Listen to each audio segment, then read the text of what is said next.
Verona si conferma capitale del marmo e della pietra sostenibile. Alla vocazione internazionale delle aziende del territorio si affiancano le competenze innovative che l'Università di Verona metterà a disposizione. Per questo, nella mattinata del 21 febbraio è stato siglato l'accordo tra l'Ateneo Veronese e l'Istituto Internazionale del Marmo, braccio operativo di Confindustria Marmomacchine.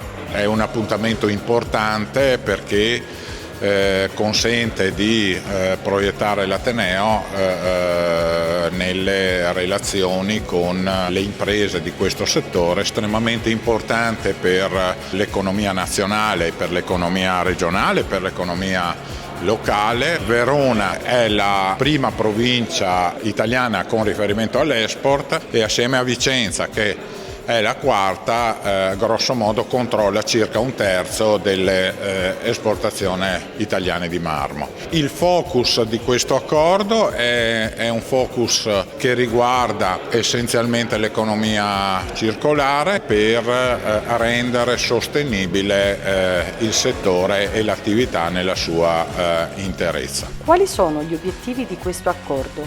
Da un lato di aiutare delle aziende del settore a non avere più rifiuti, a non avere più scarti e quindi nell'avere le soluzioni all'end of waste. Noi lo chiamiamo zero stone waste e quindi tutto ciò che oggi può essere un problema, una voce negativa nei bilanci, poterla trasformare in voce positiva e non solo dare veramente la risposta all'invito della Commissione europea, dell'agenda ONU alla sostenibilità del nostro settore. L'altro obiettivo è creare in partnership un centro studi, un centro di progettazione per poter promuovere e anche acquisire dei progetti di ricerca, finanziamenti per l'innovazione tecnologica del nostro settore. Quindi questa partnership che parte da Verona, che parte dalle due nostre istituzioni, si vuole man mano allargare a livello nazionale, europeo e internazionale. Un progetto che ha prospettive internazionali, ma che conferma Verona cuore pulsante dell'innovazione nel settore. È il distretto dove si fa la trasformazione di prodotti nazionali e internazionali e quindi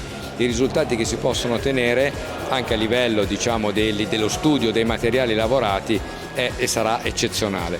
Poi è importante il fatto che ci sia l'università, è importante il fatto che ci sia il distretto che collabori, la fiera, con la quale che chiaramente la fiera nazionale e internazionale di espressione. La nostra idea è quella che la città di Verona, il distretto di Verona e il Veneto diventi il soggetto di riferimento per quanto riguarda un'economia circolare della pietra naturale.